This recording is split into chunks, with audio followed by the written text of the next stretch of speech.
मैं अब रिक्वेस्ट करूंगा Shri Sanjay Singh Somvanshi, joint secretary admin, high court bar association, Shri Yagnesh Yadav, joint secretary library, high court bar association, Shri Ashutosh Tripathi, joint secretary press, high court bar association, miss Usha Mishra, joint secretary women, high court bar association, Shri Arun Kumar Singh, treasurer, high court bar association से कि आप सभी लोग आए और माननीय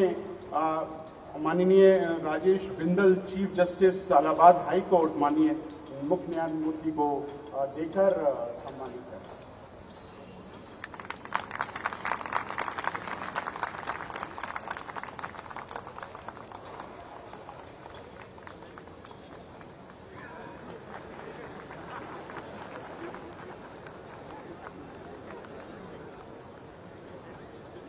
मैं इसी क्रम में रिक्वेस्ट करता हूं miss Pooja Singh, member SCBA, miss Priyanka Sharma, member, miss Annapurna Singh Chandel, miss Rakhi Kumari, member, Shri Anuj Kumar Singh, member, कि आप लोग आए और माननीय न्यायमूर्ति श्री प्रतिदिकर दिवाकर, सीनियर जज इलाहाबाद हाई कोर्ट को पुष्पगुच्छ देकर आपका स्वागत करें।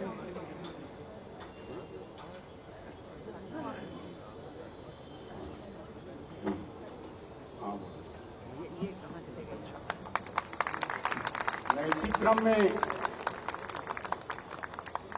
गुजारिश करूंगा श्री जितेंद्र सिंह, मेंबर से, Shri Dilip Kumar Yadav, member HCBA, Shri Anurag Shukla, member HCBA, Shri Abhishek Tiwari, member HCBA, Shri Syed Faiz Hasnain, member HCBA, कि आप लोग आए और पुष्पगुच्छ देकर माननीय न्यायमूर्ति श्री मनोज मिश्रा जी का स्वागत करें।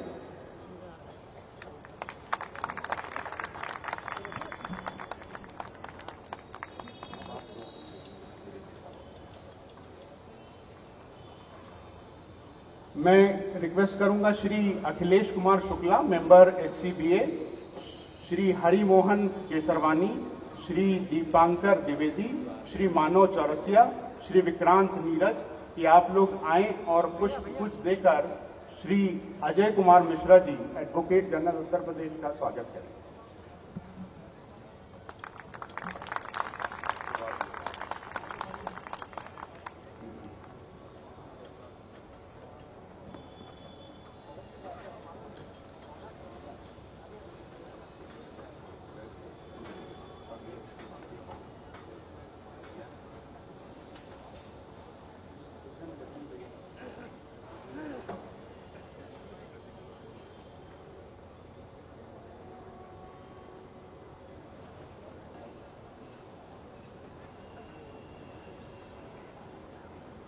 वर्ष 1873 में बैरिस्टरों ने एक संघ बनाने का फैसला किया, जिसे बार एसोसिएशन कहा जाता था, जो 3 फरवरी 1873 को अस्तित्व में आया, जिसमें 12 यूरोपियन बैरिस्टर इसके पहले सदस्य थे और श्री जार्डाइन इसके पहले अध्यक्ष थे। एसोसिएशन का उद्देश्य प्रांत में बार के हितों से जुड़े मामलों पर विचार करना था और विशेष रूप से कानूनी पेशे की सभी शाखाओं में एक उच्च पेशेवर स्तर को बढ़ावा देना और अव्यावसायिक प्रथाओं को दबाना था। और आज ये एसोसिएशन अपने 150 साल पूरे कर चुका है और मजबूती से देश निर्माण और न्याय व्यवस्था से जुड़ा हुआ है और उसके साथ है विजन। बार एसोसिएशन की तरफ से बलून और पिजन एक है, जिसे माननीय मुख्य अतिथि महोदय के कर कमलों से बलून उड़ाए जाएंगे और पिजन जो कि आजादी और उसको इंगित करते हैं।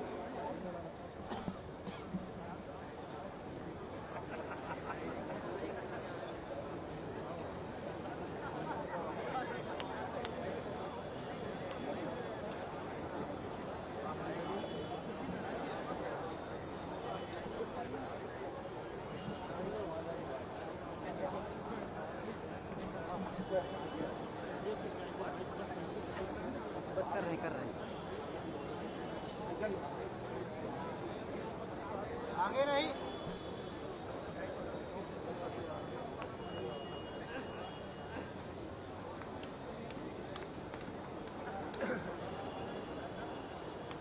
भैया मोबाइल एक तो कैमरा लिए बंदा मोबाइल एक लगा पड़ा है इसमें क्या कैसे काम है?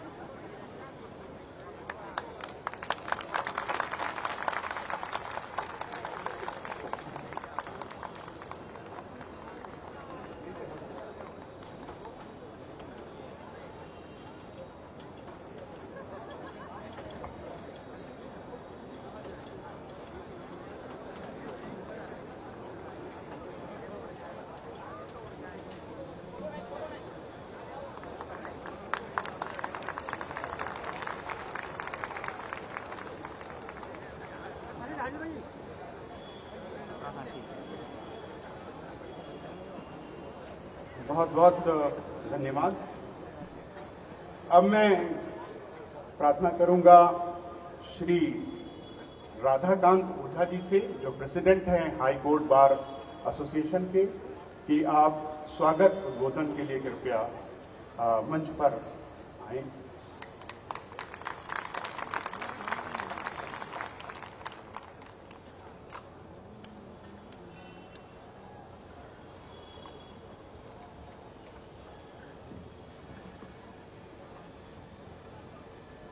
आज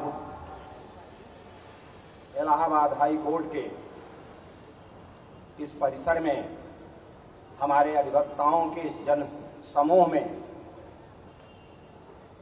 माननीय मुख्यमंत्री श्री योगी आदित्यनाथ जी, जो आज इस आयोजन के मुख्य आकर्षण हैं, हम सभी के आन बान शान हैं और आज उत्तर प्रदेश की एक पहचान बन चुके हैं, ऐसे माननीय मुख्यमंत्री का मैं स्वागत और अभिनंदन करता हूं। मान्यवर, ये धरा गंगा जमुना सरस्वती द्वारा सिंचित है और ये प्रांगण, जिसे मैं न्याय का प्रांगण हम लोग कहते हैं, न्याय की देवी का यहां निवास होता है, इस प्रांगण में आपका मैं स्वागत और अभिनंदन पुनः करता हूं। मान्यवर,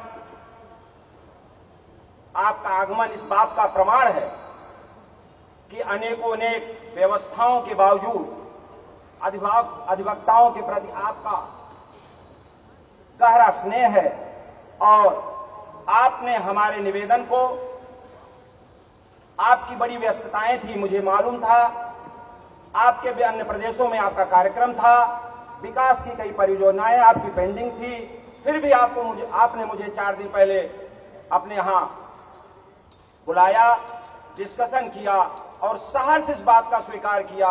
इसलिए आपका मुख्यमंत्री के रूप में, और क्योंकि आपके पास न्याय मंत्रालय भी है, इसलिए पुनः दोनों हैसियत से आपका स्वागत और अभिनंदन करता हूं। मान्यवर, मंच पर आसीन हमारे परिवार के मुखिया के रूप में विराजमान बहुत ही सरल सहज माननीय मुख्य न्यायमूर्ति श्री मान राजेश बिंदल जी की का भी मैं हृदय से स्वागत अभिनंदन करता हूं और आभार प्रकट करता हूं। यह संयोग मंच पर उपस्थित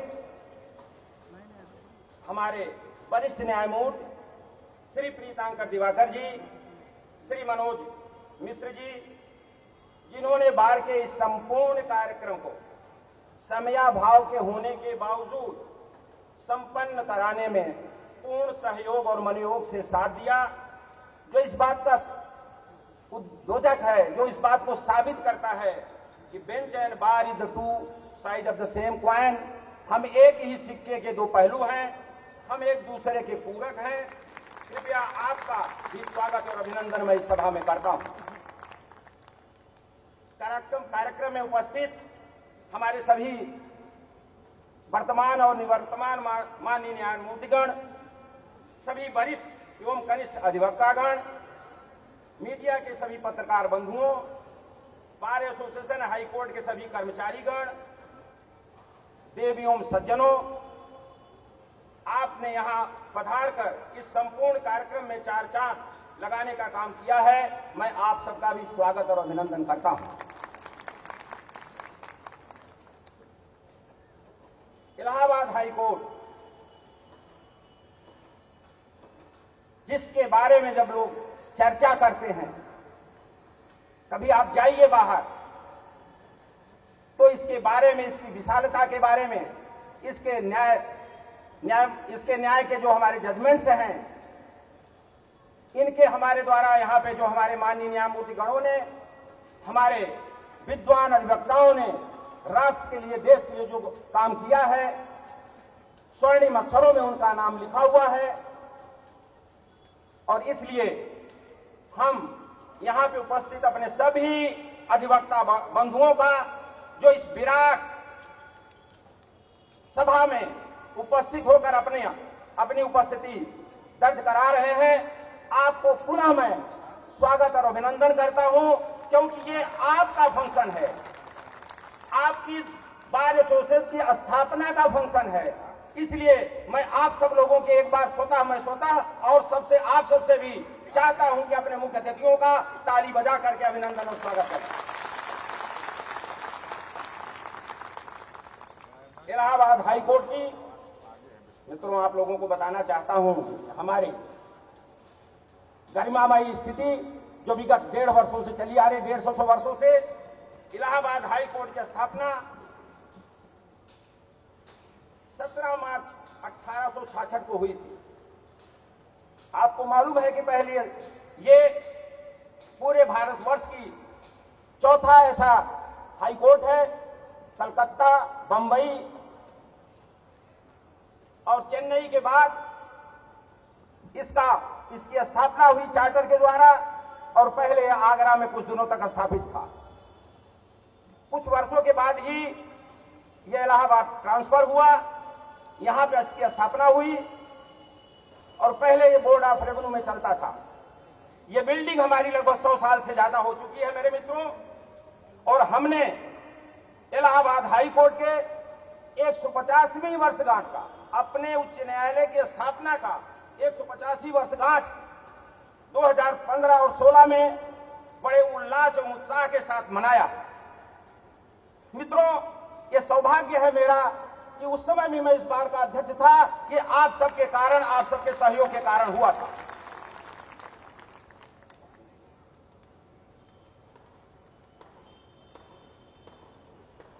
हाईकोर्ट की स्थापना के लगभग 6 और 7 वर्षों के बाद 3 फरवरी 1873 को यहां पे हमारे जो पूर्वज थे, अधिवक्ता, जो यहां पे अधिवक्ता के रूप में काम करते थे, उन्होंने विचार किया कि अधिवक्ताओं का हित कैसे संभाला जाए, कैसे संयोजित किया जाए।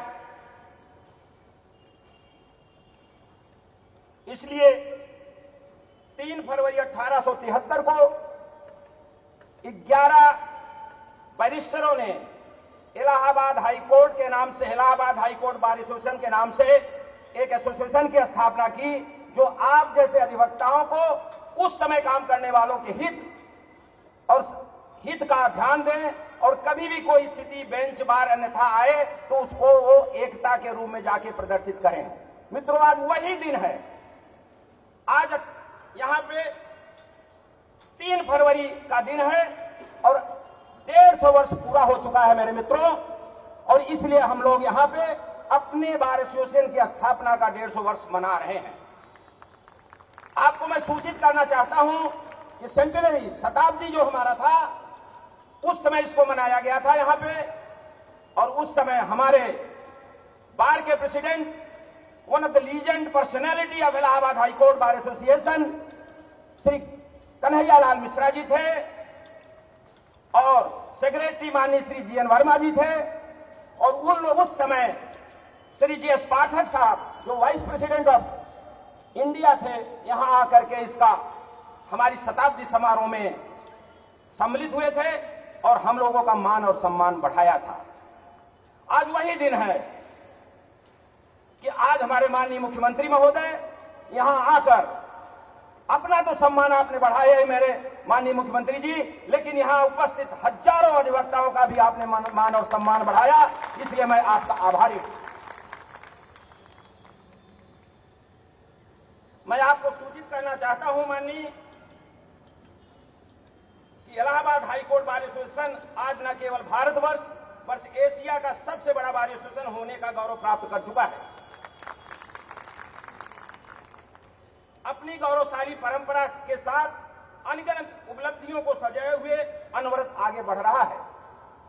आज यह बार एसोसिएशन भविष्य की चुनौतियों को भी स्वीकार करने में पहले से अधिक सबल और सक्षम हुआ है।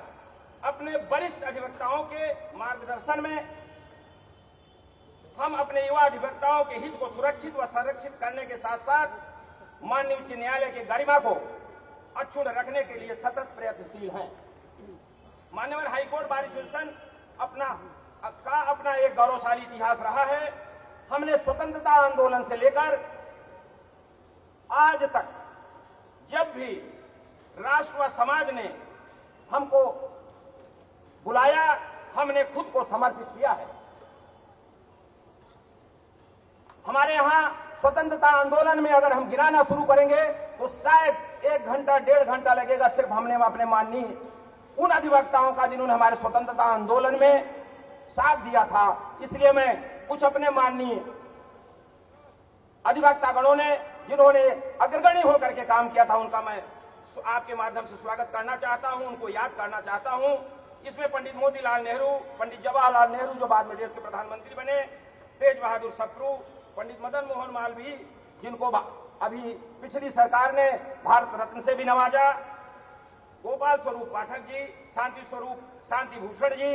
आपको थोड़ा हम लोगों को दुख भी होगा इस इशू में कि 2 दिन पहले ही माननीय शांति भूषण जी हम लोगों को छोड़ के चले गए। और हमने जब डायरेक्टरी तैयार की थी, अभी तैयार कर रहा था, तो नंबर 1 पे माननीय शांति भूषण जी का नाम था। मैंने उनके पुत्र श्री प्रशांत भूषण साहब से फोन पे बात किया कि हम लोग चाहते हैं कि माननीय शांति भूषण जी आए हम लोगों, लेकिन फोन पे बात कराने का प्रयास हुआ। उनके स्वास्थ्य के कारण हम उनसे फोन पे बात नहीं कर पाए और लेकिन उनके आज वो हमको छोड़ के 3 दिन पहले चले गए हैं। मैं ईश्वर से प्रार्थना करता हूं प्रभु उनको उनकी आत्मा को शांति दें और जहां भी हों हमारे इस अवसर को देखते हुए हमको आशीर्वाद दें। संविधान सभा के प्रथम कार्यकारी अध्यक्ष सच्चिदानंद सिन्हा भी इसी बार एसोसिएशन सदस्य थे। मान्यवर हम लोग विभिन्न राष्ट्रीय आपदाओं में, चाहे कच्छ का रहा हो, चाहे हमारा 1962 का चाइना का युद्ध रहा हो, चाहे अभी बिहार का भूकंप रहा हो, जब भी आपदाएं आई, अभी उत्तराखंड के जो आपदा आई थी, हम लोग हमारे अधिवक्ताओं ने बहुत चढ़ बढ़ के साथ दिया था। विगत वर्षों में आवश्यकता को ध्यान में रखते उच्च न्यायालय के इंफ्रास्ट्रक्चर आदि का अधिक विकास हुआ है, किंतु उच्च न्यायालय न्यायिक कार्यों को पूर्ण करने में अभी भी अपने को सहज महसूस नहीं कर पा रहा है। मैं माननीय मुख्यमंत्री जी का ध्यान हाई कोर्ट एवं लोअर कोर्ट की इंफ्रास्ट्रक्चर की ओर भी आकर्षित करना चाहता हूं। मान्यवर हमारे माननीय न्यायमूर्तिगण बहुत काम कर रहे हैं। उनका प्रयास है कि जो हमारे बैकलॉग्स हों वो खत्म हो जाए, लेकिन हमारी इंफ्रास्ट्रक्चर नहीं है, स्टोन एक्सेट्रा की उपलब्धता नहीं है। मुझे संज्ञान में भी आया है कि कई बार यहां से पत्र जा रहा है, लेकिन उसको क्योंकि एक बार न्याय अगर पिछल गया और वो गाड़ी पटरी से उतर जाती है तो चढ़ने में बड़ी मुश्किल होती है। इसलिए समाज और न्याय हित में मैं आपसे निवेदन करता हूं, high court bar association high court के इंफ्रास्ट्रक्चर पर कृपया आप त्वरित कार्रवाई करने का कष्ट करेंगे, जिससे समाज को न्यायिक व्यवस्था में सुरक्षा मिले। माननीय उच्च न्यायालय ने भारत सरकार द्वारा 160 न्यायमूर्तियों के पद स्वीकृत किए हैं, जबकि यह संख्या हमारे हाईकोर्ट में कभी 108 से अधिक नहीं हो पाई।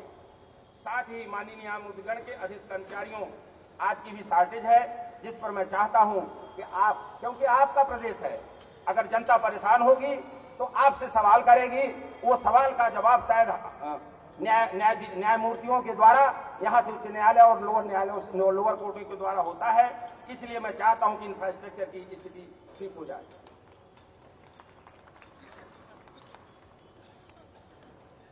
माननीय मुख्यमंत्री जी, आप द्वारा अनेक महत्वपूर्ण कार्यक्रम प्रारंभ किए हैं, जैसे कि वन डिस्ट्रिक्ट वन प्रोडक्ट, एक जिला एक उत्पाद। ये बड़ा सराहनीय एवं सफल कार्यक्रम है। सिर्फ उदाहरण स्वरूप मैं आपको बताना चाहता हूं कि इलाहाबाद का अमरूद जो 2-3 साल पहले से विलुप्त हो चुका था, आज अपने उसी जायके के साथ मार्केट में उपलब्ध है। पड़ोस के जिले प्रतापगढ़ में आंवला राष्ट्रीय स्तर पर अपना सम्मान पा रहा है। ये आप इसी प्रोडक्ट का, इसी कार्यक्रम का योगदान है। मान्यवर, आपसे एक मैं निवेदन करता हूं कि आप इसको रीजनल लेवल में भी डेवलप करें। जैसे गोरखपुर है, वहां पे मेडिसिन की व्यवस्था, मेडिकल हब बनाया जा सकता है। वहां पे गन्ना का है, गन्ना हब बनाया जा सकता है।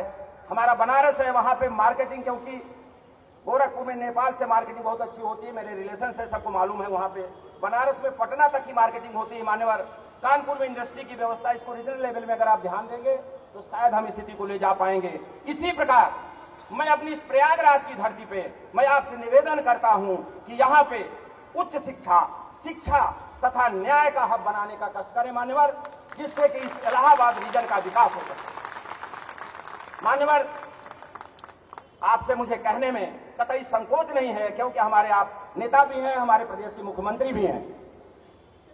यहां पे 2020वीं शताब्दी के अंत तक अगर हम आईएएस कैडर देखते थे, इलाहाबाद यूनिवर्सिटी से लगभग 40% आईएएस हमारे इलाहाबाद विश्वविद्यालय के होते थे। मान्यवर, यहां पे पंडित सूर्यकांत निराला, सुश्री महादेवी वर्मा, राजकुमार वर्मा जी, आज अन्यान यहां शिक्षाविद रहे, लेकिन हमारी ये शिक्षा व्यवस्था कहीं शिफ्ट होती नजर आ रही मान्यवर।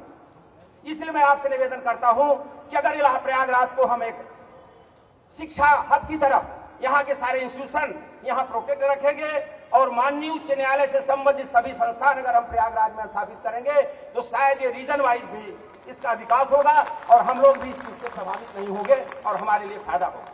ये मैं क्यों कह रहा हूं? इसलिए कह रहा हूं माननीय कि लोगों को सोचना पड़ना चाहिए, हमारे जो ब्यूरोक्रेट्स को सोचना चाहिए, क्योंकि दिल्ली जो हमारे देश की राजधानी है, उस राजधानी में सारे राष्ट्र के इंस्टीट्यूशन चले गए और आज दिल्ली जो कभी दिलवालों की हुआ करती थी, आज दिल्ली दिल और फेफड़े की बीमारी का कारण हो रहा है। प्रदूषण के कारण वहां स्थिति रहने योग्य नहीं हो रही है। हमारी राष्ट्रीय राजधानी है। मैं ये बात नहीं कह रहा हूं, मैं ये दूरदर्शिता के लिए कह रहा हूं मेरे माननीय मुख्यमंत्री जी, क्योंकि अगर हम लोग किसी एक जगह पोलराइजेशन करके इंस्टीट्यूशन को रख देंगे तो सारी स्थिति शायद आने दिनों में हमारा लखनऊ दिल्ली के बराबर न हो पाए। इसलिए मैं आपसे करबद्ध प्रार्थना करता हूं कि इसका आप विचार करेंगे। आप स्वतः यशस्वी हैं, आप स्वतः ज्ञानवान हैं, शायद इन बातों को आप ध्यान देकर के सारी स्थिति को देखेंगे। जैसा कि सारे मिनट्स फिक्स हैं, इसलिए मान्यवर मैं आपसे 3 लाइन से कहना चाहूंगा और समय की आवश्यकता है। हमारे बार की स्थितियां हैं। हमने हाई कोर्ट बार एसोसिएशन ने इस कोविड से मिलने के लिए इसके जो हमारी परेशानियां अधिवक्ताओं ने फेस की, उसके लिए मैं अधिवक्ता निधि की स्थापना किया। आज हमारे अधिवक्ताओं के पास सूक्ष्म ही सही कुछ आधार मिल रहा है। मेडिकल के लिए मैंने 5 लाख रुपया की व्यवस्था की है। माननीय 2 लाख डेथ क्लेम 5 लाख रुपए में दे रहा हूं। लेकिन मैं मान्यवर, मैं आपसे निवेदन करता हूं कि शायद बार काउंसिल के द्वारा भी कुछ व्यवस्था दी जानी चाहिए। मैं मान्यवर आपसे निवेदन करूंगा कि अगर वो पैसे ब्यूरोक्रेसी के कारण रुकने ना पाए और वो अगर आ जाए तो बार काउंसिल के द्वारा उन अधिवक्ताओं को मैं आपको उनको मिल जाएगा। और मान्यवर, मैं आपको सूचित करना चाहता हूं कि इस उच्च न्यायालय से हमारे लगभग 251 अधिवक्ताओं ने कोविड-19 में अपने शरीर को छोड़ के हमारे बीच से चले गए। हमने उनमें से लगभग 125 लोगों को योगदान किया जो हमारे पैरामीटर्स में आए, लेकिन बार काउंसिल के द्वारा उनको धन का आवंटन अभी नहीं हो पाया। और आप जानते हैं अधिवक्ताओं की कोई पेंशन नहीं होती है, कोई इंश्योरेंस नहीं होता है, कोई फैमिली पेंशन नहीं होती। मान्यवर, इस पर भी आप ध्यान में करना चाहूंगा। पुनः हमारे अधिवक्ताओं ने कहा से आप निवेदन कर दूं, अधिवक्ता अत्याचार जो किसी न किसी कारण होते हैं, इसलिए अधिवक्ता प्रोटेक्शन एक्ट की बात आई है, अगर आप उस पर ध्यान देंगे तो शायद वक्ताओं का हित ज्यादा सुरक्षित हो पाएगा। पुनः समय शायद मैंने ज्यादा ले लिया, इसलिए मैं मान्यवर आपसे भी क्षमा चाहूंगा। पुनः आपने अपना बहुमूल्य समय देने के लिए हृदय से आभार एवं उपस्थित सभी गणमान्य अतिथियों और सम्मानित वक्ताओं को स्वागत और अभिनंदन करता हूं। और मैं चाहता हूं कि जब भी अगली बार आपका स्वागत करूं तो इन विषम परिस्थितियों से मेरा अधिवक्ता समाज आपको वहां से खड़ा होकर के यहां तक खड़े होकर के स्वागत करे, क्योंकि हमारी समस्याएं आप दूर कर देंगे। इन्हीं शब्दों के साथ आपका आभार, अभिनंदन, स्वागत, धन्यवाद।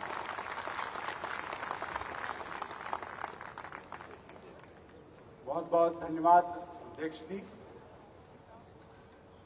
अब मैं अध्यक्ष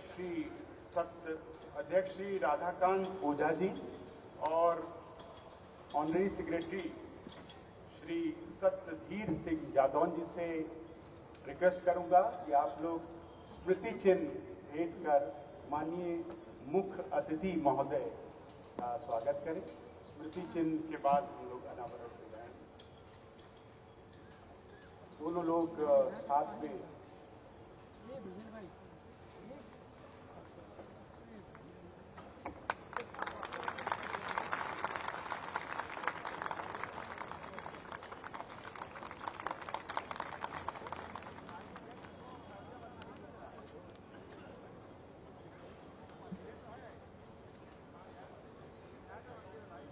high court bar association Allahabad को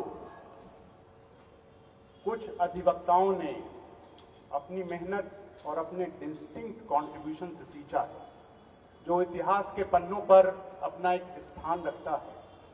और उन्हीं माननीय अधिवक्ताओं में से जो आज हमारे बीच नहीं हैं, कई माननीय न्यायमूर्ति महोदय यहां हैं, वो उनके सुपुत्र हैं और उसी परिवार से हैं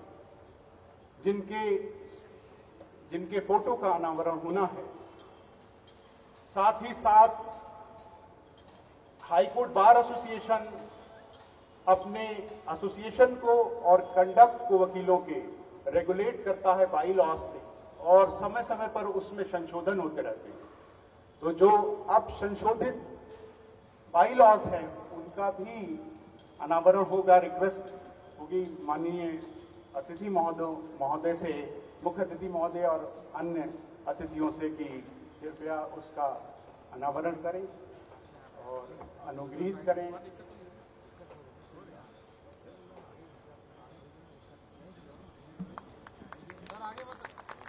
आगे ज्यादा पीछे तो हो जाइए, आगे कितना जाते हैं।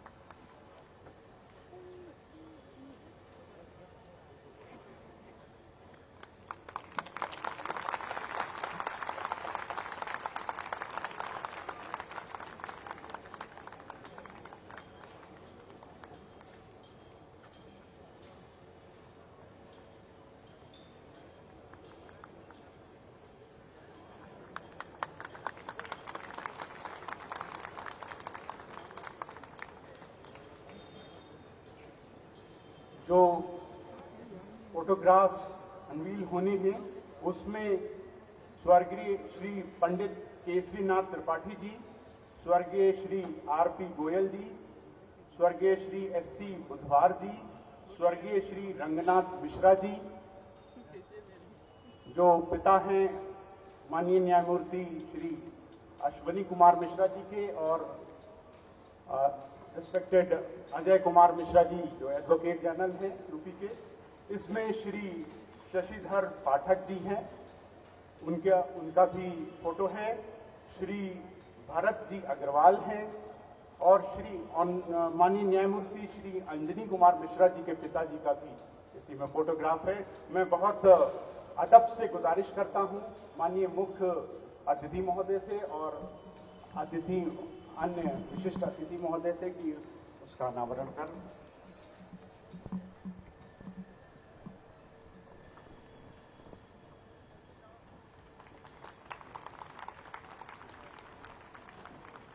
भैया ध्यान उधर चले जाओ।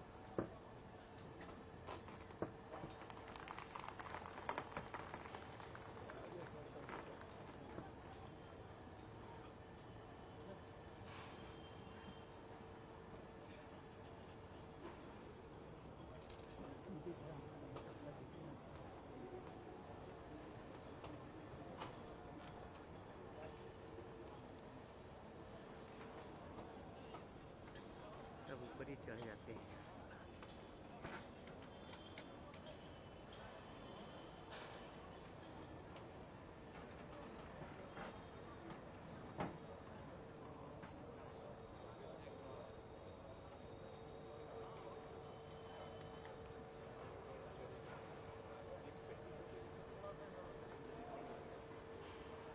मैं इस बात के लिए क्षमा चाहूंगा कि मैंने रंगनाथ मिश्रा जी का नाम लिया था और नाम है श्री रंग मिश्रा।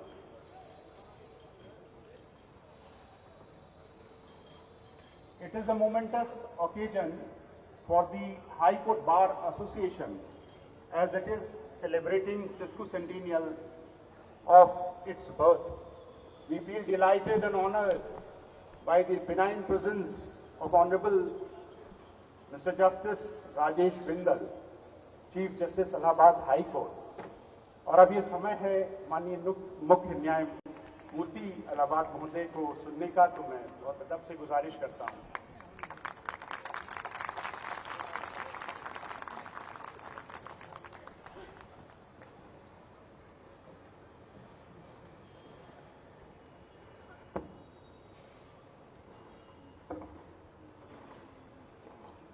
सबको मेरा बहुत बहुत सादर नमस्कार, प्रणाम।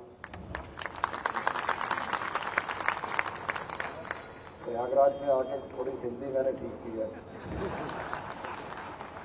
आदरणीय मुख्यमंत्री जी योगी आदित्यनाथ जी, मेरे brothers, on the dais, off the dais, sisters, other officers, advocate general, हमारे अधिवक्तागण, और मैं अगर किसी का नाम भूल जाऊं तो वो सब इसमें शामिल हैं, क्योंकि इतना बड़ा मेरे ख्याल एडवोकेट्स का जो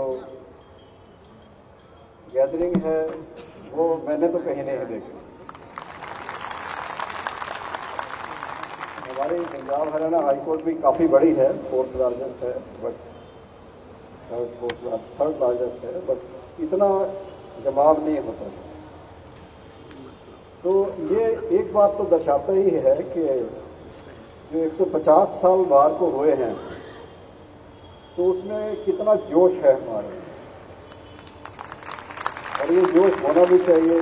जैसा राधाकांत जी ने बताया आपको अभी कि ये तो वो धरती है जहाँ से फ्रीडम स्ट्रगल की बहुत सारी चीज़ें हुई। बहुत सारी जगह हैं हमारे हिंदुस्तान में, बट ये भी बहुत इम्पोर्टेंट प्लेस है।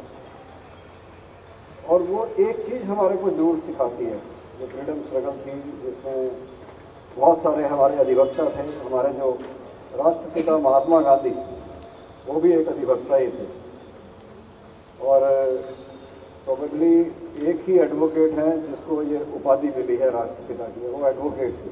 तो आप मतलब अचीवमेंट क्या है, उनका क्या रिगार्ड है, क्या ऑनर है हमारे इसमें, वो हम सब जानते हैं हिस्ट्री में। पर एक चीज़ हमारे को, ये जो फ्रीडम स्ट्रगल की मूवमेंट है जिसके अंदर जितने एडवोकेट्स ने पार्टिसिपेट किया, और वो एडवोकेट्स भी वो थे जो बड़ी अच्छी अच्छी फैमिलीज से थे, कि हमारे को एक वकालत तो एक ठीक है, हमारा एक पेशा है, उससे हमने अपना रोजी रोटी भी कमानी है, बट सेल्फलेस सर्विस के नेशन के लिए हम क्या कर सकते, ये एक बहुत बड़ी सीख हमारे को उससे लेनी चाहिए।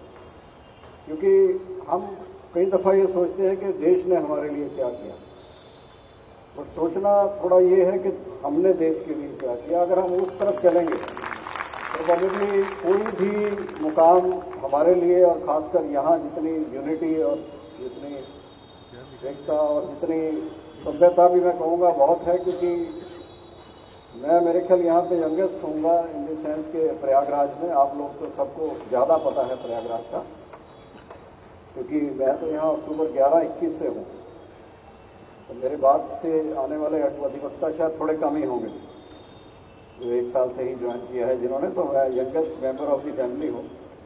तो मेरा एक्सपीरियंस 1 साल में ये है कि मैंने किसी अधिवक्ता को कोर्ट में कोई ऐसा मिसबिहेव वाली बात नहीं देखी, तो जो ये शो करता है कि कितनी हम्बलनेस है। और शायद ये धरती ऐसी है कि यहाँ पे कोई किसी का मूड लड़ने का कम होता है। ऐसे कई दफ़ा गुस्सा मेरे को भी आता है, मैं भी कह देता हूँ कोई चीज़, बट वो एक रूटीन की, एक इन द सेंस के केस से रिलेटेड सारी चीज़ें। और कोई किसी के मन में कोई ऐसी चीज नहीं होती। बाकी हमारी ड्यूटी भी बहुत है एज एडवोकेट, जो एक देश के लिए सेवा है या सेल्फलेस सर्विस के साथ, वो ड्यूटी है हमारे लिटिगेंट की तरफ। क्योंकि हमने जो पीछे से हिस्ट्री देख रहे हैं, तो हम उस हिस्ट्री के ऊपर बैठ के काम नहीं चलेगा कि हमारी पास्ट बहुत अच्छा था। हमारे को ये देखना पड़ेगा कि उस पास्ट को हम फ्यूचर में और आगे कैसे लेके जाएं। तो उसकी रिस्पॉन्सिबिलिटी हमारे ऊपर है। गाइडेंस हमारे को पास्ट से मिलेगी, बट आगे कैसे लेके जाएंगे और ऊंचे शिखर पे कैसे लेके जाएंगे उसको, आई थिंक वो सब रिस्पॉन्सिबिलिटी हमारे ऊपर है। अब हमारा टाइम जैसे आगे चल रहा है, यंगर जनरेशन जो है उसके ऊपर बहुत बड़ी ड्यूटी है कि उनको इस बार को जो 150 साल से है, जैसे ओझा जी ने बताया, शांति भूषण जी हमारे शायद eldest living member of the bar थे, और मेरे को भी सौभाग्य उनके साथ काम करने का मिला। कुछ केसों में मैंने उनको असिस्ट किया, तो बहुत कुछ सीखा मैंने उनसे। तो ये उस टाइम के एडवोकेट्स थे, कितने मेटिकुलस वो काम करते थे। तो ये सारी चीज़ें बहुत सारी आपको यंग जो एडवोकेट्स हैं, उनको जो हमारे सीनियर्स हैं उनसे सीखना चाहिए, क्योंकि एक्सपीरियंस जो है वो बहुत मैटर करता है। कैसे काम करते हैं हमारे सीनियर एडवोकेट, वो चीज़ें हम कहीं कैंटीन में चाय पीने से नहीं सीख सकते। वो हम सीख सकते हैं अगर हम कोर्ट में बैठेंगे, अगर हमारा फ्री टाइम होगा। हमारे बहुत अच्छे अच्छे सीनियर एडवोकेट्स हैं यहाँ पे, आप उनको सुनिए वहाँ पे कि कैसे आर्ग्यू करते हैं केसेस को, कैसे वो कोर्ट के क्वेश्चंस को आंसर करते हैं, तब आप सीख सकेंगे। और ये सारी जो हमारी पीछे का ट्रेडिशन है या हमारा जो नाम है इलाहाबाद का, उसको और आगे लेके जाएंगे। हमारी नाम सारी जगह होता है, क्योंकि लार्जेस्ट इन द कंट्री तो हम हैं ही हैं, बाकी वर्ल्ड के लिए तो चलो एक तरफ रखें। जितनी भी मीटिंग्स हम अटेंड करते हैं, हमारी मीटिंग्स काफ़ी होती हैं, तो उसमें एक चीज़ सबसे आगे आती है कि भाई इलाहाबाद में क्या हो रहा है। क्योंकि कोई चीज़ का सोल्यूशन अगर हमारे पास है तो वो कंट्री में किसी भी कोर्ट में अप्लाई हो सकता है। बट एक चीज़ जरूर है कि हमारी प्रॉब्लम्स भी यूनिक हैं, हमारे पास सॉल्यूशंस भी डिफरेंट हैं as compare to any other high court, क्योंकि हमारे पास नंबर इतना है। बट एक चीज़ की मेरे को खुशी है कि डिस्पाइट कोविड मेरे को यहाँ आए अराउंड 1.25 साल हो गया। नंबर ऑफ जजेस भी हमारे काफ़ी कम हैं, 160 की स्ट्रेंथ है और प्रेजेंटली 96 हैं और 100 के करीब ही रहे। फिर भी जितनी फाइलिंग हमारे यहाँ केसेस की हो रही थी, अबाउट उतनी ही डिस्पोजल है। और इसके अंदर मैं ये कहूँगा, हमारा तो जितना कंट्रीब्यूशन जजेस का है वो काम करते ही है, बट उसमें बार का बहुत बड़ा रोल है, क्योंकि उनकी असिस्टेंस के बिना ये पॉसिबल नहीं होता। नंबर बहुत है केसेस का, पर फिर भी हमने ये देखा कि आप शाम तक 4 बजे तक भी बैठे हैं कोर्ट में, कुछ जजेस थोड़ा लेट भी बैठते हैं, तो हर टाइम एडवोकेट्स तैयार हैं बहस करने के लिए। तो उसी से ये सारी चीज़ें हमारे को मिलती हैं। और दूसरा कोविड का पीरियड था, उसके अंदर भी हमने बहुत सारे अपने जो एडवोकेट ब्रदर्स हमारे हैं उनको भी खोया, हमारे स्टाफ को भी बहुत लॉस हुआ और कुछ जजेस का भी लॉस हमारे को हुआ। बट ये शो करता है कि हमारे इस सिस्टम ने उस कोविड पीरियड में भी एकदम जो फ्रंट लाइन वर्कर्स उस टाइम बात करते थे, तो वो भी एक फ्रंट लाइन वर्कर्स की तरह उन्होंने काम किया। और मेरे ख्याल सबसे पहले शायद इलाहाबाद हाई कोर्ट ने वर्किंग ओपन शुरू की थी, ओपन कोर्ट की, और पूरी कोविड के अंदर या ऑनलाइन या ओपन कोर्ट से ये सारा सिस्टम चलता रहा, क्योंकि हम एक्सेस टू जस्टिस जो है उसको बंद नहीं कर सकते थे।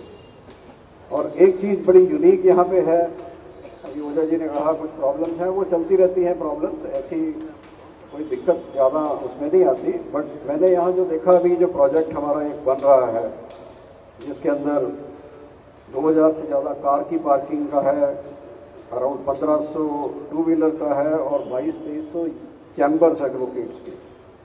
इतने मेरे ख्याल सारे हिंदुस्तान में किसी हाई कोर्ट में कोई सोच भी नहीं सकता। ये इतना बड़ा प्रोजेक्ट जिसकी कॉस्ट अबाउट 700 करोड़ रुपीस है, ये शायद ही मेरे ख्याल कहीं सोच भी सकता है कोई, एग्जिस्टिंग तो है नहीं। तो ये पॉसिबल हुआ है स्टेट की कंट्रीब्यूशन से ही, अदरवाइज चैम्बर एडवोकेट को, और ये इतना बड़ा अमाउंट जो है वो आपके लिए दिया है, क्योंकि आपके पास अगर फैसिलिटीज़ ठीक होंगी तो आपकी भी फिर तैयारी है, कंट्रीब्यूशन है, वो उस तरह ही ज़्यादा होगी। अदरवाइज आप देखते हैं पार्किंग की कितनी प्रॉब्लम है यहाँ सारी। और एक चीज़ जरूर मैं आपसे कहूँगा, क्योंकि हमारे बहुत सारे वक्ता भाई हैं यहाँ पे, कि मेरे को भी एक बार चीफ जस्टिस ऑफ इंडिया साहब ने एक फंक्शन में हम थे तो कहा कि बिंदु साहब आपके यहाँ शायद कोई पुल के नीचे भी एडवोकेट बैठते हैं कहीं, तो मैं उनको जवाब नहीं दे सका। बट ये थोड़ा अच्छा नहीं है, मैं ऐसे आपको कहूँ, ये हमारी डिग्निटी के भी खिलाफ है। तो ये थोड़ा सा आप देखो कि हमारा प्रोफेशन बहुत अच्छा है, तो हमारे को अपनी डिग्निटी भी थोड़ी मेंटेन करनी चाहिए। तो ये चीज़ें हैं, बाकी और अलाइड चीज़ें भी हैं इसके साथ डेवलप कर रहे हैं हम। जैसे अब इतना बड़ा पार्किंग का स्पेस यहाँ बनेगा तो उसके लिए आसपास की सड़कों का भी हमने शुरू किया है काम, कि वो भी थोड़ी वाइड करनी पड़ेगी, क्योंकि ट्रैफिक की मूवमेंट बहुत हो जाएगी उस तरफ। तो ये सारी चीज़ें साथ साथ ही तैयार होंगी। और एक चीज़ और मैं आपको शेयर करना चाहूँगा, पीछे आपने भी पढ़ा होगा कि अखबार में एक न्यूज़ आई थी डिस्ट्रिक्ट कोर्ट्स के केसेस के बारे में, और जो नाम पहले उत्तर प्रदेश का सबसे ऊपर होता था, अब उत्तर प्रदेश का नाम नहीं था उसमें। और ये बहुत बड़ी अचीवमेंट है। इसके लिए जो हमारे जुडिशियल ऑफिसर डिस्ट्रिक्ट लेवल पे काम करते हैं वो बहुत बड़े कॉन्ट्रीब्यूटर हैं। अब जो टॉप के अंदर नाम आए थे वो महाराष्ट्र और वेस्ट बंगाल के थे, क्योंकि हमारे ऑफिसर्स ने पिछले 1 साल में काफ़ी काम करके जो ओल्डेस्ट केसेस यहाँ थे जिसके कारण नाम हमारा टॉप में था, तो वो हमने वहाँ से रिमूव करके अब नीचे ले आए हम। इन्हीं शब्दों के साथ मैं आप सब लोगों का बहुत बहुत धन्यवादी हूँ। ये बार का फंक्शन है, ठीक है, पर हम भी बार के ही हैं, हम कोई बात से अलग नहीं हो सकते। और 2 साइड भी है, मैं कहूँगा एक ही साइड है। रीजन बीइंग, जो बार है अगर बार ग्रो करेगी वहीं से जजेस ने आना है। तो we are all part of the same system, और एक ही हैं, और एक होके चलेंगे तो हमारा काम जो है वो जनता की सर्विस का ही है, उनको ही हमने सेवा देनी है। तो इसको ध्यान में रखते हुए हम काम करेंगे। तो इन्हीं शब्दों के साथ बहुत बहुत धन्यवाद ओझा जी का, बार का, सबका। और आई थिंक इन फ्यूचर ये कोऑपरेशन हमारी जितनी अच्छी चली है वैसे ही चलेगी, और इस इलाहाबाद हाई कोर्ट को हम और बुलंदियों पे लेके जाएंगे आगे, लार्जेस्ट के साथ साथ टॉप पे वैसे भी रहेगी। धन्यवाद।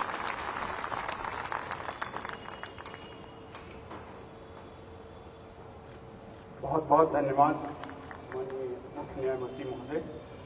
ऑफिस जो स्टाफ है हाईकोर्ट बार एसोसिएशन का, उसके स्टाफ को भी कुछ सम्मानित होना था, लेकिन समय अभाव के कारण नहीं हो सक रहा है, तो सिर्फ नाम लेने की परमिशन चाहता हूं मैं चेयर से। धन्यवाद। इसमें है श्री पवन कुमार पांडे जी, श्री उमा शंकर मिश्रा जी, श्री दिनेश कुमार पांडे जी, श्री इश्तियाक अहमद खान, श्री शिव प्रसाद यादव, श्री आदित्य कुमार अग्रवाल, श्री उमेश चंद्र वर्मा, श्री अरुण कुमार, श्री प्रवीण कुमार सिंह, श्री मोहम्मद तस्लीम सिद्दीकी, सुश्री स्वाति सिंह और दिनेश कुशवाहा जी, जिनके निरंतर अभ्यासों से इलाहाबाद बार एसोसिएशन हाईकोर्ट का जो है उसको आगे बढ़ने में मजबूती मिली है। I have received the message of Honorable the Chief Justice of India, and that is to be read. I have been directed to. The message goes, I quote, I congratulate the High Court Bar Association Allahabad on completing 150 years of its establishment.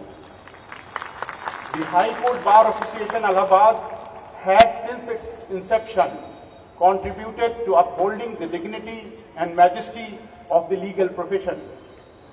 Its rich heritage needs to be carried forward and strengthened.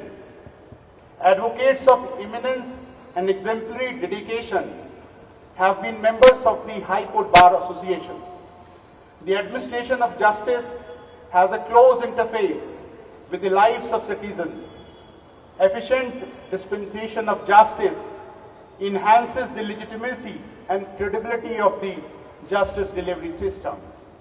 Citizens have faith in the judicial system, and they move the courts with the hope of an early resolution of disputes. The High Court of Judicature at Allahabad has the highest pendency of cases in the country. This is a matter of concern. The bar will have an important role in reducing pendency. I appeal to the members of the bar to join together in enabling the High Court to reduce the pendency of cases. I extend my best wishes on the occasion, unquote, and I am privileged that I have got the opportunity to read this message of Honorable Chief Justice. अब समय आ गया है माननीय मुख्य अतिथि महोदय को सुनने का और उनके आशीर्वचन प्राप्त करने का। मैं बहुत सम्मान के साथ अनुरोध करता हूं माननीय मुख्य अतिथि महोदय से कि हम सबको आशीर्वचन देकर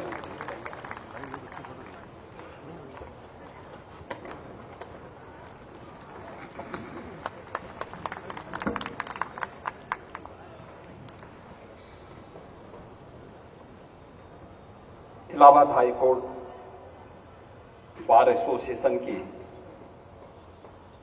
स्थापना के 150 वर्ष पूर्ण होने पर आयोजित आज के इस कार्यक्रम में माननीय मुख्य न्यायमूर्ति माननीय श्री राजेश बिंदल जी, उच्च न्यायालय इलाहाबाद के वरिष्ठ न्यायमूर्ति माननीय श्री तीर्थंकर दिवाकर जी,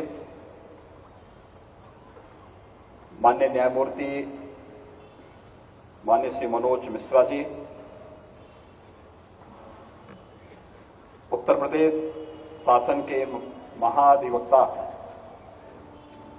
माननीय श्री अजय कुमार मिश्र जी, अध्यक्ष हाईकोर्ट बार एसोसिएशन सम्मान्य श्री राधाकांत ओझा जी, महासचिव high court bar association Shri Satyadhir Singh Jadaun जी,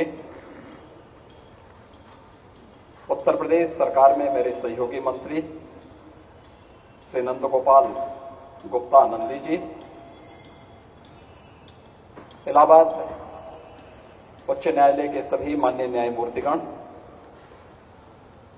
बार एसोसिएशन के सभी पदाधिकारीगण और आज यहां पर प्रयागराज की इस धरती पर हाईकोर्ट बार एसोसिएशन के 150 वर्ष पूर्ण होने के उपलक्ष्य में आयोजित इस समारोह में उपस्थित सभी अधिवक्ता भाइयों बहनों, 150 वर्ष पूर्ण होने पर मैं आप सबको हृदय से बधाई देता हूं। ये मेरा सौभाग्य है कि प्रयागराज की धरती पर पूरा प्रदेश और पूरा देश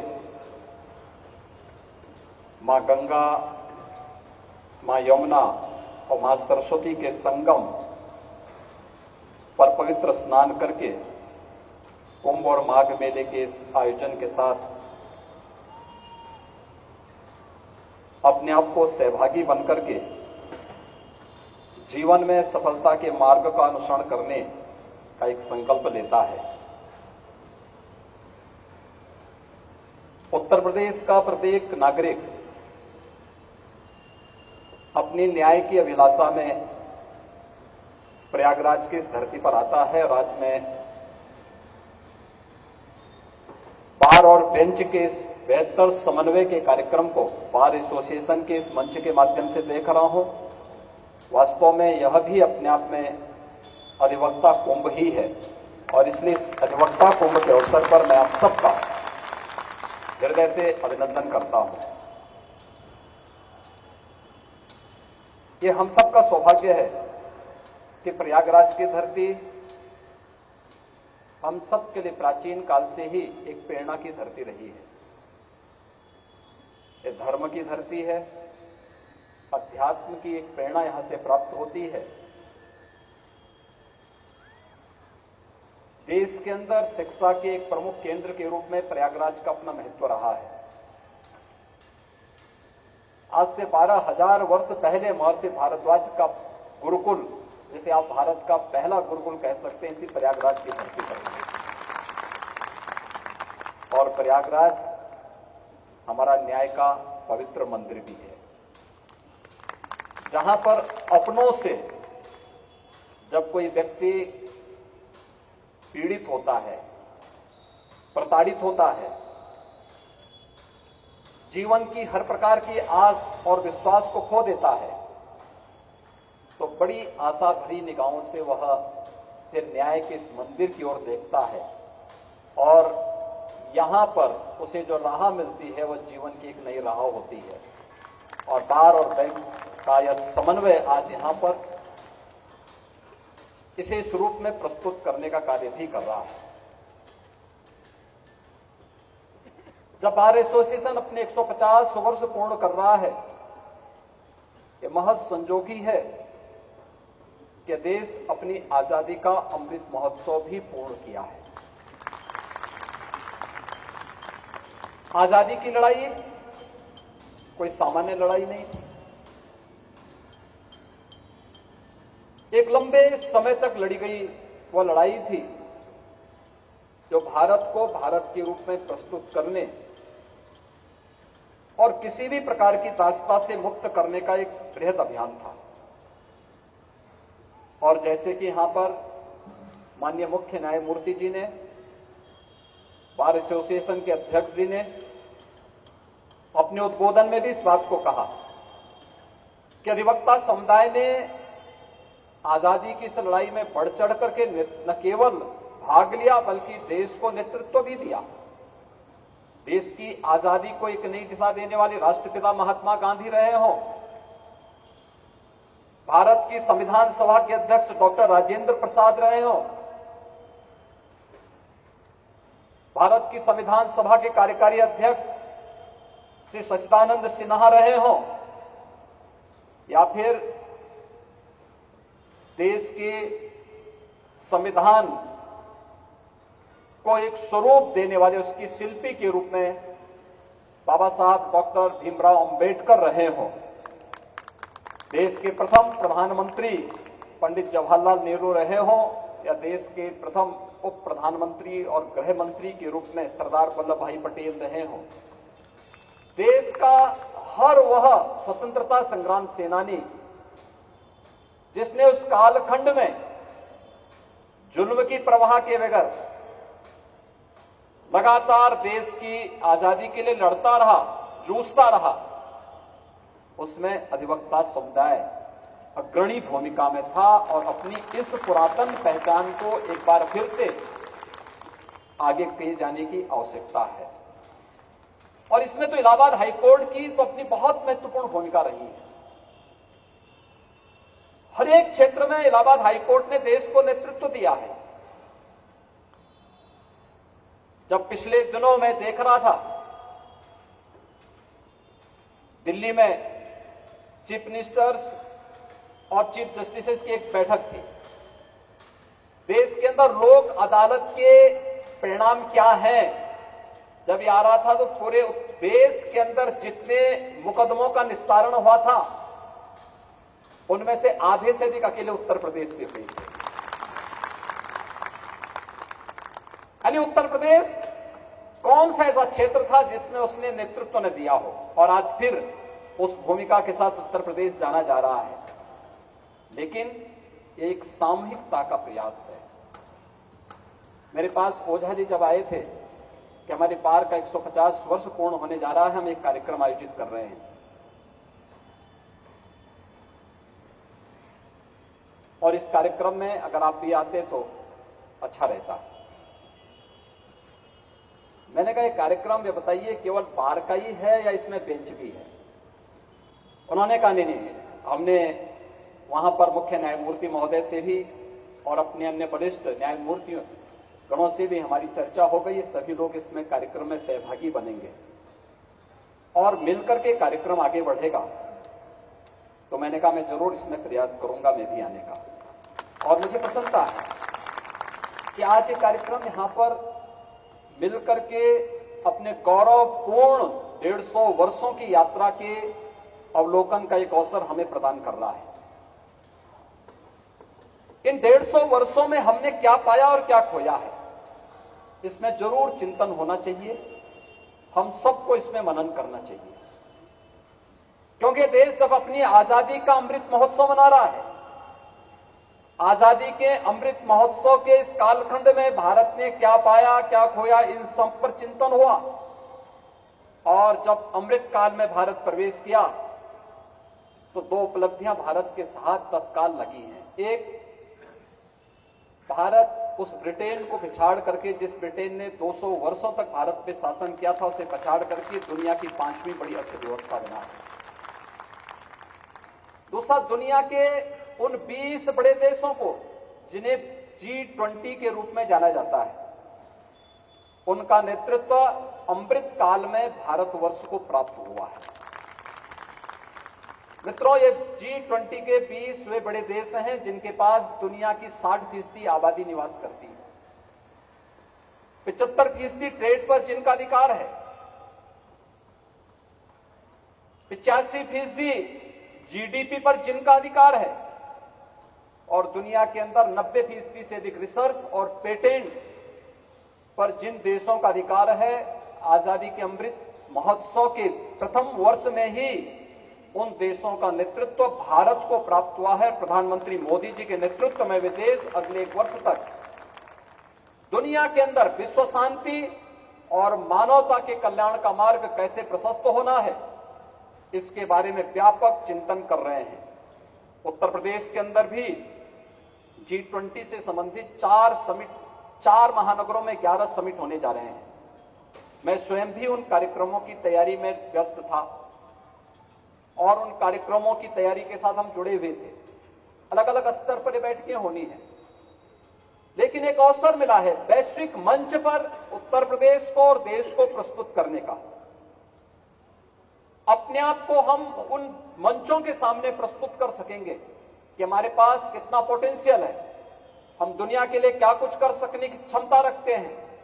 यह सब कुछ बताने का एक अवसर हम सबके सामने होगा, और इस अवसर के लिए हम प्रधानमंत्री मोदी जी के प्रति आभार तो व्यक्त करते ही हैं, लेकिन साथ साथ हर भारतवासी को इस पर गौरव की अनुभूति करनी चाहिए कि अवसर उन्हें प्राप्त हुआ और पूरा देश आजादी के अमृत महोत्सव के साथ किस रूप में एक साथ जुड़ता हुआ दिखाई दिया है। हर घर तिरंगा, उसका एक उदाहरण भी हम सब ने देखा है। पर्व और त्योहार एकांगी के विषय नहीं होते।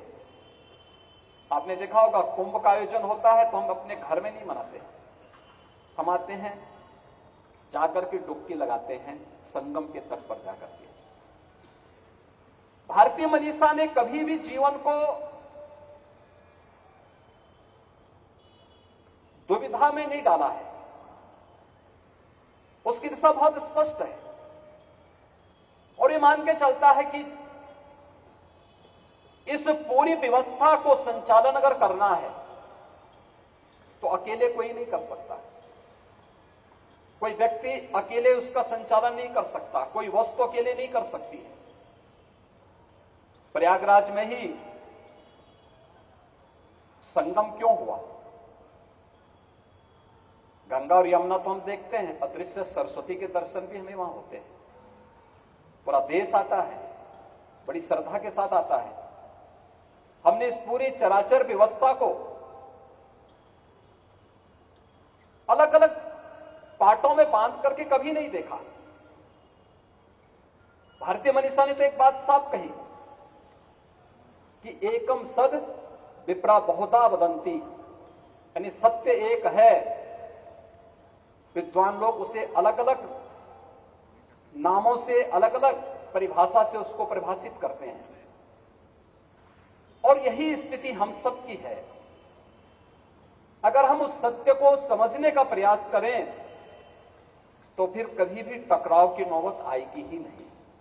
किसी भी स्तर पर टकराव की नौबत आनी ही नहीं चाहिए, क्योंकि सबका लक्ष्य एक ही है कि सबको न्याय मिले, सस्ता न्याय मिले, न्याय सुलभ हो, समय से मिले, और सभी लोग मिलकर के प्रयास करें। ईज ऑफ लिविंग के लक्ष्य को प्राप्त करने के लिए सामूहिकता से किए जाने वाले प्रयास के परिणाम भी उतनी सामूहिकता के साथ, उतने ही अच्छे ढंग से आएंगे और लोक अदालत ने विभिन्न कार्यक्रमों के माध्यम से जो परिणाम दिए हैं, पूरे देश के अंदर जितने मामलों का निस्तारण नहीं होता है, उन सभी मामलों में अगर आप देखेंगे तो अकेले उत्तर प्रदेश पूरे देश के अंदर आधे से अधिक मामलों का निस्तारण अकेले उत्तर प्रदेश करता हुआ दिखाई देता है। इसका मतलब उत्तर प्रदेश के अंदर पहले भी ये क्षमता थी और आज भी है।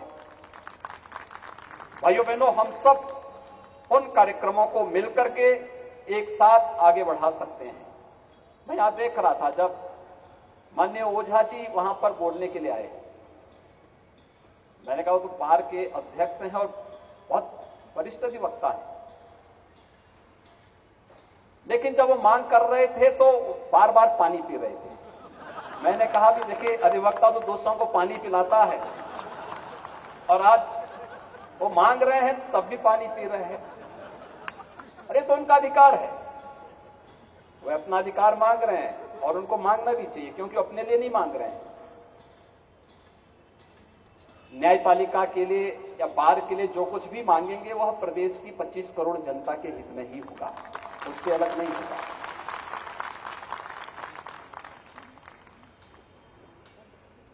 हम भी बार बार जब मुख्यमंत्री और मुख्य न्यायाधीश की बैठक होती है तो न्यायपालिका के इंफ्रास्ट्रक्चर को लेकर के होती है, न्यायपालिका से संबंधित उन मुद्दों को लेकर के होती है जो प्रदेश को सही और सस्ता न्याय देने के लिए हम आगे बढ़ा सकते हैं।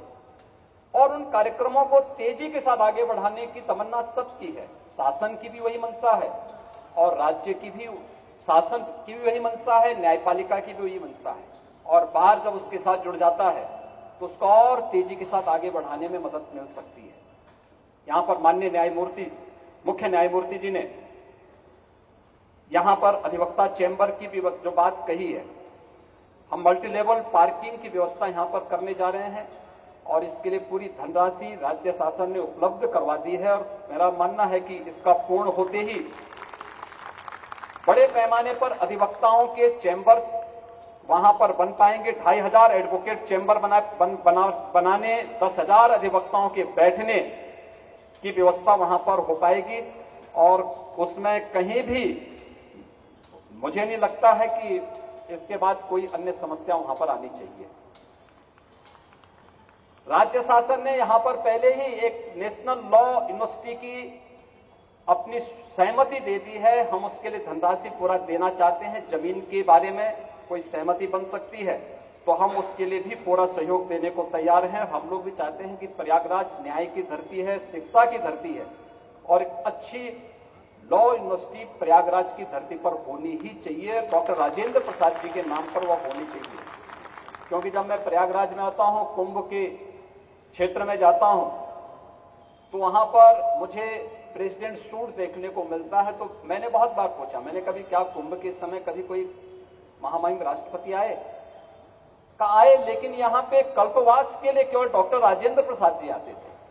आप सोचिए, राष्ट्रपति के रूप में भी उन्होंने अपनी विरासत को नहीं छोड़ा, वे नियमित रूप से आते थे और उनके नाम पर ये यूनिवर्सिटी बने और जल्दी बने, बहुत तेजी के साथ आगे कार्य हो। जहां भी जिला प्रशासन को लैंड उपलब्ध करवानी हो, जिला प्रशासन तत्काल लैंड उपलब्ध करवा करके इस कार्यक्रम को आगे बढ़ा पाएगी। तो एक अच्छी चीज यहां पर आ पाएगी। यहां पे हमें बेंच का भी और बार का भी सानिध्य लॉ यूनिवर्सिटी को प्राप्त हो पाएगा और एक बेहतरीन कार्य हम यहां पर इसके माध्यम से दे पाएंगे। अधिवक्ताओं के बारे में जो विभिन्न प्रकार की घोषणाएं पिछली बार हुई थी, अधिवक्ताओं से संबंधित किसी अधिवक्ता की दुर्भाग्यपूर्ण मृत्यु पर जो 60 आर्थिक सहायता देने की व्यवस्था थी, 60 वर्ष से बढ़ा करके इसे 70 वर्ष तक करने के लिए भी एक निर्णय राज्य शासन ने ले लिया है और एक बड़ा तबका इसमें अधिवक्ताओं का इसमें आता। यद्यपि हम चाहेंगे कि अधिवक्ता 100 साल की आयु पूरा जिए और पूरा उन्हें अवसर मिले जीने का, लेकिन फिर भी अगर कहीं दुर्भाग्य से कोई ऐसी स्थिति आती है तो राज्य सरकार ने उनकी इस मांग को भी पूरा किया है।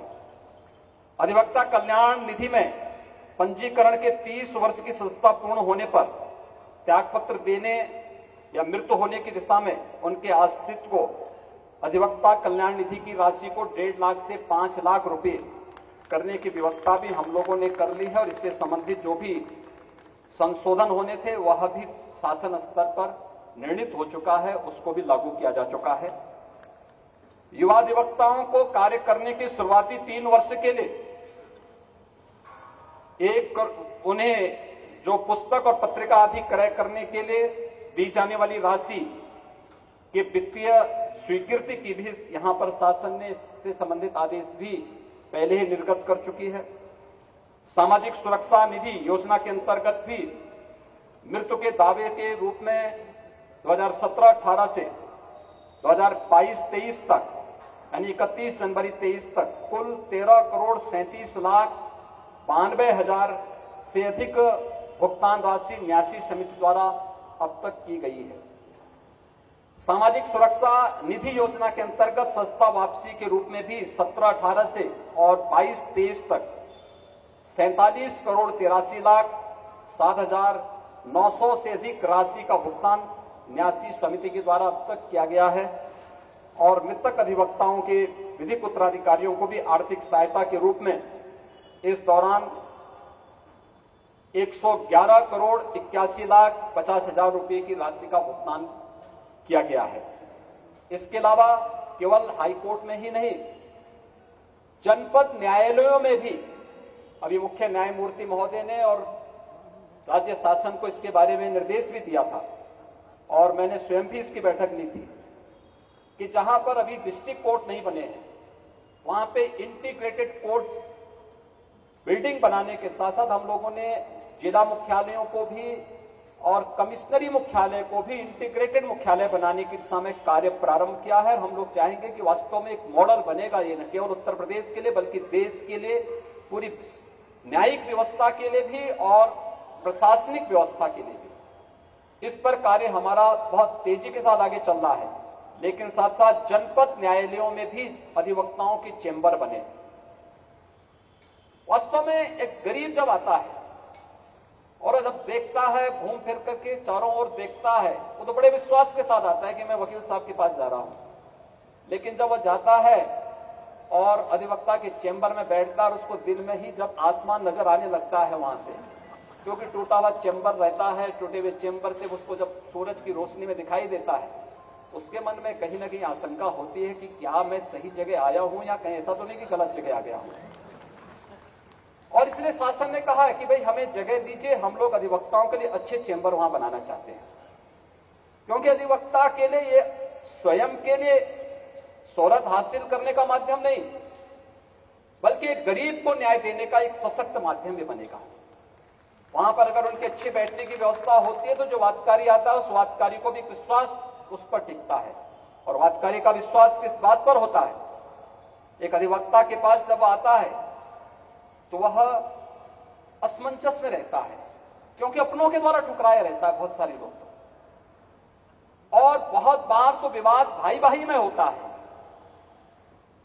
छोटा सा विवाद है, वे बैठ करके भी समाधान कर सकते थे, लेकिन वह स्थिति वहां तक पहुंच चुकी होती है कि वह उसे न्यायालय का दरवाजा खटखटाना ही पड़ता है।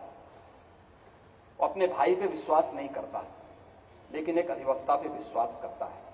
और अधिवक्ता पर विश्वास ये आपकी बहुत बड़ी पूंजी है। उस पूंजी को संजोए रखना, उसको समय से न्याय दिलाने के लिए प्रयास करना और उसके लिए जो भी इंफ्रास्ट्रक्चर वहां पर तात्कालिक रूप से चाहिए, इसके लिए जनपद स्तर पर भी अधिवक्ताओं के चेंबर बनाने के लिए राज्य शासन ने कई जनपदों में हम लोगों ने पैसा उपलब्ध करवाया है।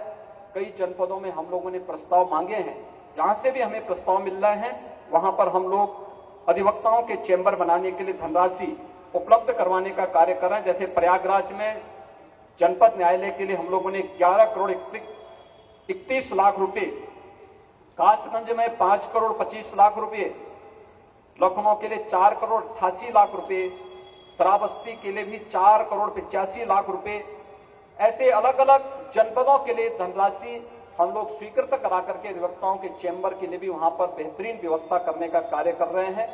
मैं आज के इस अवसर पर जब 150 वर्ष की एक लंबी यात्रा अनेक उतार चढ़ावों के बावजूद की गई।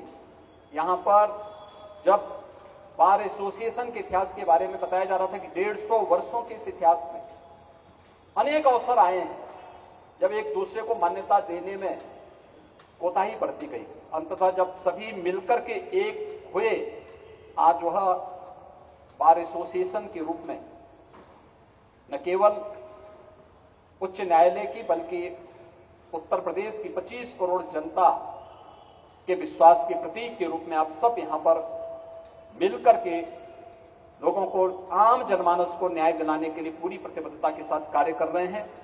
150 वर्षों की शानदार यात्रा के लिए मैं एक बार फिर से इलाहाबाद हाईकोर्ट बार एसोसिएशन को हृदय से बधाई देता हूं, अपनी शुभकामनाएं देता हूं और विश्वास व्यक्त करता हूं कि बार और बेंच के साथ साथ न्यायपालिका और कार्यपालिका मिलकर के सही और सस्ता और सुलभ न्याय दिलाने के लिए कैसे प्रयास कर सकते हैं, इस दिशा में हम सबको मिलकर के प्रयास करना होगा। मैं एक बार फिर से मुख्य न्यायमूर्ति जी को, यहां के अपने वरिष्ठ न्यायमूर्तिगणों को और आप सभी बार एसोसिएशन के पदाधिकारियों को, अपने विधि अधिकारियों को मैं हृदय से धन्यवाद देता हूं कि उन्होंने बार एसोसिएशन के इस शानदार कार्यक्रम को, दिवसीय कार्यक्रम को आगे बढ़ाने के लिए आज इलाहाबाद उच्च न्यायालय की इस भूमि का उपयोग करने की पूरी अनुमति दी और इस कार्यक्रम को शानदार तरीके से आगे बढ़ाया है। मैं एक बार फिर से इस पूरे कार्यक्रम के प्रति अपनी शुभकामनाएं देता हूं। धन्यवाद। जय हिंद।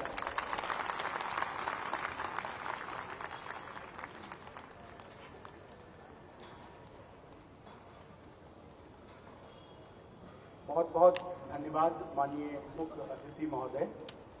अब अंत में मैं निवेदन करूंगा, श्री सत्यधीर सेक्रेटरी हैं हाईकोर्ट बार एसोसिएशन के, धन्यवाद ज्ञापित करें।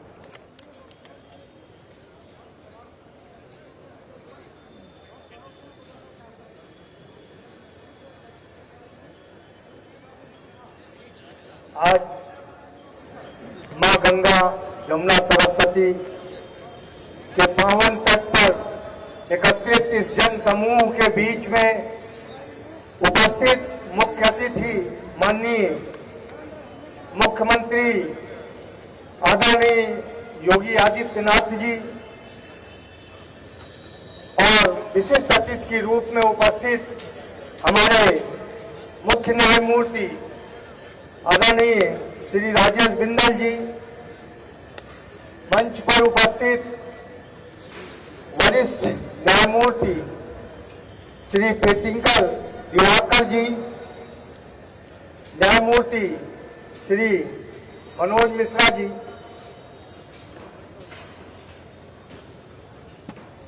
मंचासीन वरिष्ठ अधिवक्ता श्री अजय कुमार मिश्र जी, एडवोकेट जनरल, वरिष्ठ अधिवक्ता श्री राधाकांत ओझा जी, अध्यक्ष हाईकोर्ट बार एसोसिएशन, एवं हमारे बीच में उपस्थित हमारे सम्मानित माननीय न्यायमूर्तिगण, वरिष्ठ अधिवक्ता, कनिष्ठ अधिवक्ता और हमारे कुलीग ब्रदर्स, आज इस 150 वर्ष की पूर्ण होने पर हम लोग इस उच्च न्यायालय परिसर में 150वां वर्ष शासकीय सेंटेनियल मना रहे हैं, जिसमें हम लोगों को गौरव की अनुभूति हो रही है। आज इस 150 वर्ष के महान अवसर पर मुख्य अतिथि के रूप में हमारे प्रदेश के यशस्वी मुख्यमंत्री परम आदरणीय श्री योगी आदित्यनाथ जी आपकी उपस्थित आज इस समारोह की भव्यता में चार चांद लगा रही है। आपके घर में उपस्थित से हम